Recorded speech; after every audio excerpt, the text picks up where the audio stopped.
This is the easier-to-read version of The Birthmark by Nathaniel Hawthorne, retold and narrated by Sarah Simpson.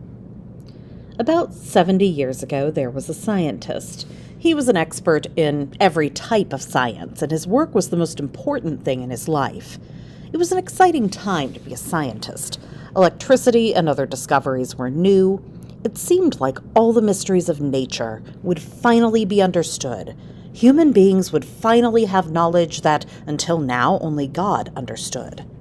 Elmer loved his work more than anything else in the world. His work was his passion. One day he met a beautiful young woman named Georgina. For the first time in his life, he loved something more than science. They got married. For the first time in his life, he wanted to spend time outside of his lab. Elmer's love for his young wife might have been stronger than his love of science, but he found a way to combine his two loves. And that is the reason why we have this story. Not long after Elmer and Georgina were married, he sat looking at his wife. There was something bothering him. It was the birthmark on her cheek. Georgina was very pretty. Everything about her was perfect, except for the birthmark. It was deep red and about the size of two fingertips on her left cheek. The birthmark looked just like a small handprint. When she blushed and the rest of her face turned red, you couldn't even see the birthmark. The rest of the time, however, it stood out on her face. People who cared about Georgina liked her birthmark and said it looked like a fairy had touched her cheek and given her magic powers to make everyone love her. Before she married Elmer, lots of men were in love with Georgina. Any of those men would have given anything to be able to kiss that birthmark. They didn't give her birthmark a second thought. "Georgina," Elmer said, "have you ever thought about having your birthmark removed?" "No," said Georgina, smiling. "In fact, so many people have told me it's a good luck charm that I wouldn't want to remove it." "On a different woman, the birthmark would be fine," Elmer said. "But you are such a beautiful woman. Your birthmark is the only thing about you that isn't perfect."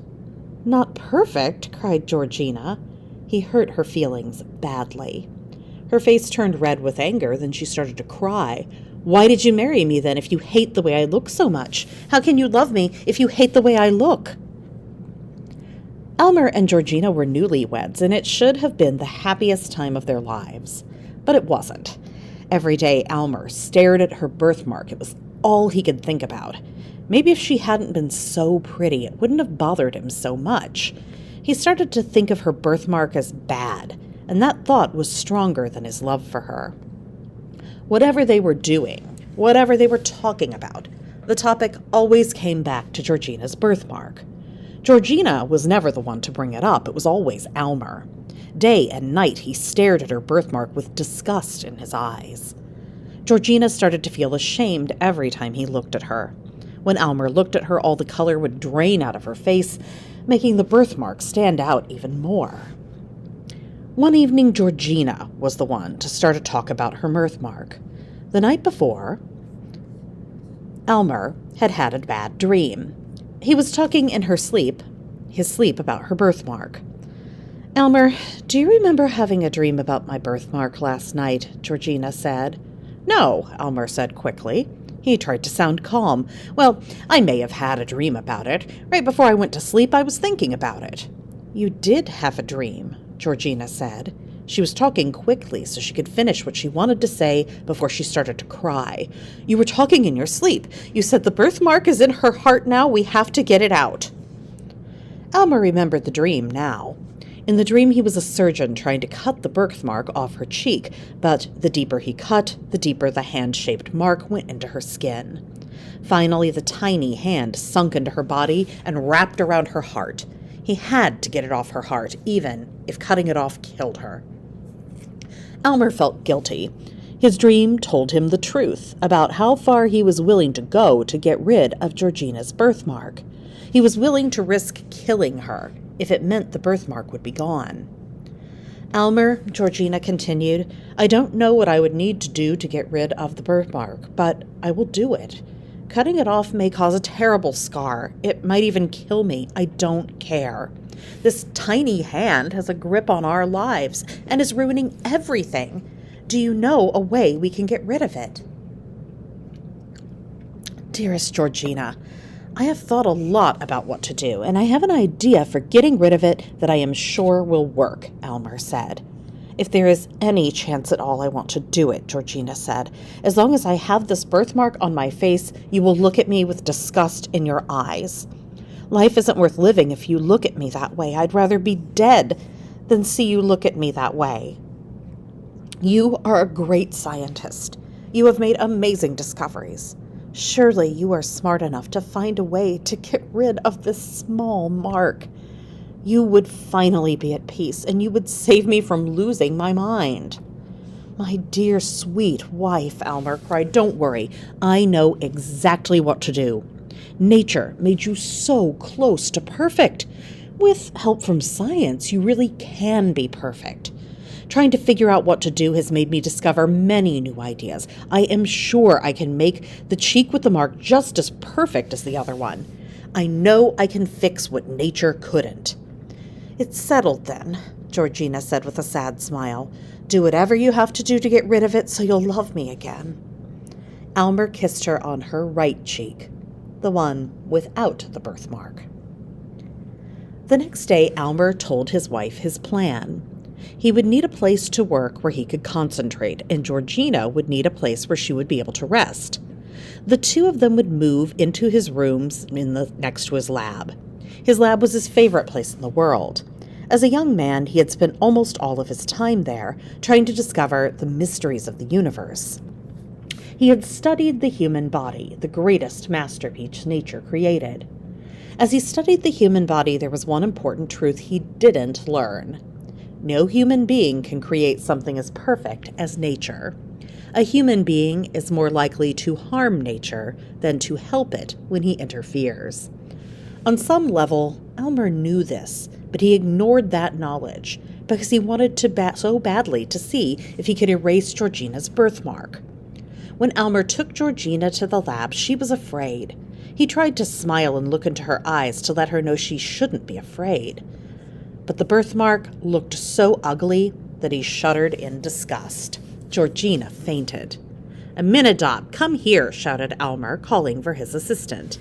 Aminadab came in from another room. He was short and stocky, with hair that hung in his eyes. He had been Elmer's assistant for many years and was very good at his job.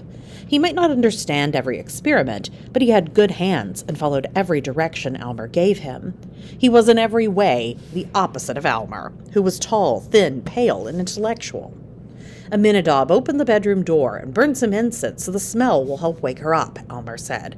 "Yes, sir," Aminadab said, looking down at Georgina. "If she were my wife, I'd never part with that birthmark." When Georgina woke up, she was surprised to see how beautiful the room was. Elmer had decorated the old, dingy lab room to look like a queen's bedroom. There were beautiful curtains covering every wall. The only thing missing was a window. Sunlight might ruin the experiments. Elmer watched his wife carefully, but he wasn't worried. He had faith that his science would protect her. "What happened?" Georgina asked. Then she remembered how her husband looked at her with disgust. She hid the birthmark with her hand. "Don't worry," Elmer said. "Don't be ashamed. I am happy you have this mark because it will be such rapture to remove it." "Please don't," she said. "I'll never forget how you looked at me. It was so awful." To help Georgina feel better, Elmer showed her some simple science experiments. Georgina was amazed by what she saw. It all seemed like magic to her. When she started to feel tired of always being indoors out of the sunlight, Elmer projected pictures like a movie onto the wall that seemed almost real. She was amazed again. When she was tired of looking at pictures, Elmer showed her a glass jar. The jar was full of dirt. There wasn't much to see at first, but then she saw a plant start to grow right before her eyes. First a stalk, then leaves, and finally a perfect flower. "It's magic!" Georgina cried. "I don't dare to touch it." "No, pick it," Elmer said. "Smell it. The flower will die in just a few minutes. There won't be anything left but the seeds, but those seeds will grow another flower. This will happen over and over again forever." Georgina touched the flower and the whole plant turned black and died. Her touch was too powerful of a stimulus, Elmer said thoughtfully to himself. Almer spent his days studying and doing experiments with different chemicals. At the end of the day, he would tell Georgina about his progress. He loved to tell her about his science. He told her about the history of science and how many men before him had tried to create a potion that people could drink and live forever. He told her he was able to create this potion, but that he knew he should not do it. It would disrupt nature and cause harm he couldn't even imagine.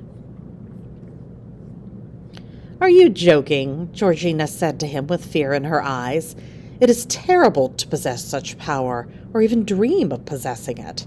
"Don't worry," Almer said. "I wouldn't actually do it. I'm just telling you about it to prove a point. If I can create a potion to make you live forever, think of how easy it will be to make one that will get rid of your birthmark." When he said the word birthmark, Georgina automatically covered it with her hand and looked down in shame. After hours of hard work, Almer came back and took Georgina to his lab. He showed her a cabinet full of strange chemicals. "What is this one?" Georgina asked, pointing to a small container of gold liquid. "It's so beautiful." "It is the elixir of mortality. It is a very special poison. It's very strong, and you have to be very careful using it. A tiny drop could make the difference between giving someone a dose that would let them live for many extra years and dropping dead on the spot." "Why do you keep such a dangerous drug?" Georgina asked in horror. "Don't be afraid," Almer said. "The good I can do with this drug outweighs the bad. I could put a few drops of this liquid into a glass of water, give it to someone, and all of the person's freckles would be gone. With a few more drops, your birthmark would be gone." "Are you going to make a lotion with it and put it on my cheek?" Georgina asked nervously. "No, that would only work for a small time," Almer said. "It will take more than that to get rid of your birthmark." Every day Almer talked to Georgina. He asked her many questions. Was the room too hot or too cold? Was she hungry? How was she sleeping? Georgina could tell that he was asking her questions the way a scientist would, not the way a loving husband would. She was sure he was already somehow experimenting on her, but hadn't told her. Her body felt strange. It felt a little good and a little painful, like something poking at her heart. Every day she would look into the mirror, hoping the birthmark would be gone. Every day the rest of her face looked paler, but the birthmark was as red as ever. Not even Almer hated it as much as she did. Almer spent more and more hours in his lab, leaving Georgina alone. She read books from his library to pass the time. There was every type of book in the library: poetry, romance, philosophy, science. However, the most interesting book she found was one written by her own husband. In the book, he had written down every experiment he had ever done. Reading his words, Georgina could tell how much he loved his work. It made her love him more than ever. He had achieved great things with his experiments. However, she noticed that Almer's greatest successes fell far short of the results he'd set out to achieve. In his words, she could hear his frustration that his experiments always seemed to fall short of what he hoped for. Reading her husband's words made Georgina both proud and sad. She put her head down onto the book and cried.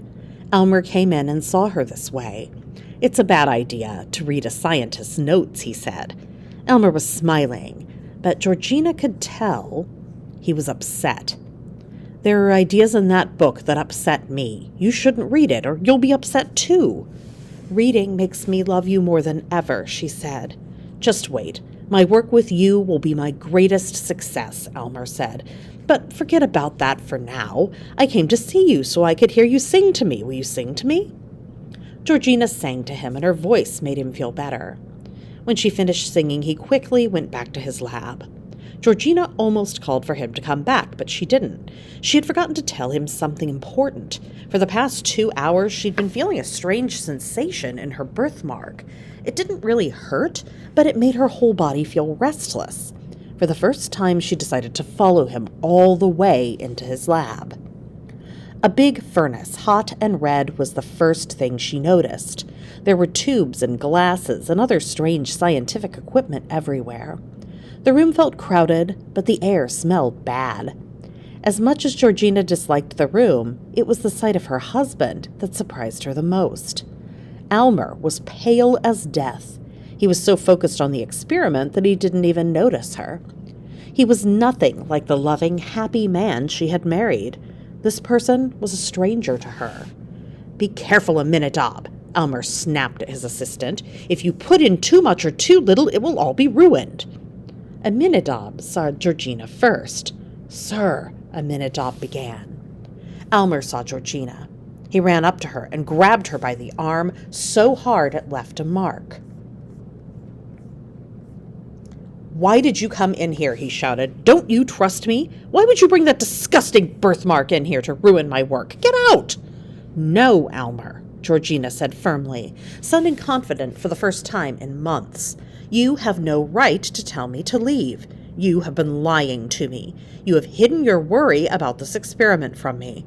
You have to trust me. You need to tell me everything. Don't worry that I will feel afraid. I care more about you than I do about myself." "No, Georgina," Elmer said. "I can't do that." "I will drink whatever potion you bring me," she said calmly. "I don't care what you put in it. I don't care if you bring me medicine to cure my birthmark or a cup of poison. I would drink either one if it would make you happy." "You're so loyal," Elmer said. "I didn't understand how loyal you are and how much you love me until now. I will tell you everything you deserve to know. Your birthmark is much deeper in your skin than I thought. I have been giving you medicine in secret that should have been strong enough to remove the mark, but it's still there. I only have one more potion to try. If this one doesn't work, there's nothing else I can do." "Why didn't you tell me?" Georgina asked. "Because it is dangerous," Elmer said. "I don't care how dangerous it is," Georgina said. "The worst thing that would happen to me would be if you couldn't get this horrible mark off my cheek. You have to remove it, no matter what, or it will make us both crazy." "Go back to your room," Elmer said. "I will have the potion ready soon." Georgina went back to her room happy that she might actually be good enough for her husband soon. She fell asleep dreaming of a cheek without a birthmark. The sound of Elmer coming into the room woke her up. He was carrying a glass with clear liquid inside. He was pale, but didn't seem to have any doubt that she should drink the potion. "It's perfect," Elmer said. "Unless all my science lets me down, it has to work." "I hope it does," Georgina said. "Life isn't worth living if you aren't willing to risk death for the person you love. If you had never told me the truth about how people see my mark, I might have been able to be happy the way I am. If I were strong, I might have been able to stand the shame of this mark. But I know how much it disgusts you, and I'm too weak to live with that." "We don't need to talk about death," Elmer said. "This is going to work. Look what happens when I put it on this plant." There was a flower in a pot sitting nearby. The plant was yellow and dying. Elmer poured a drop of the liquid into the dirt in the pot. In just a few minutes, the plant was green and healthy with colorful flowers. "I didn't need proof," Georgina said. "I trust you." "Drink it," Elmer said. "Your heart and soul are already perfect. In a few minutes, your body will be perfect too." Georgina took the glass and drank all the liquid inside. "It tastes like water, only better," Georgina said. "I've been so thirsty. For the first time in days, I've had enough to drink. I'm so tired. Let me sleep." She had barely finished speaking before she was asleep. Elmer sat on the bed next to her. He watched her carefully. Her cheeks flushed. Her breathing stopped and started again. Her eyelids fluttered. He wrote down everything he saw in his notebook. Most of all, he watched the hand-shaped birthmark on her cheek. It still disgusted him, but he suddenly stopped writing, leaned over, and kissed it. Even in her sleep, Georgina pulled away, ashamed to have him touch her birthmark. As he watched, he saw the birthmark get lighter. It was less red than it was before. For hours, he watched the birthmark fade and come back again. Finally, it was almost gone. He could barely see it. "I did it," Elmer cried, but she looked so pale. For the first time in weeks, Elmer opened the curtains to let in the sun. He could barely see the birthmark. It was almost totally gone. Georgina woke up. She opened her eyes slowly and looked into the mirror Elmer held in front of her.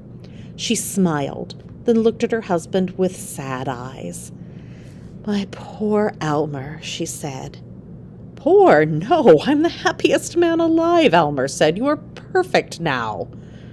My poor Elmer, she said again. You tried so hard. You did your best to fix what nature ruined, but, Elmer, I'm dying. It was true. As the very last trace of the birthmark faded from Georgina's cheek, she took her last breath. In that moment, Elmer realized what he had done. By trying to take something perfect and make it even better, he had destroyed it.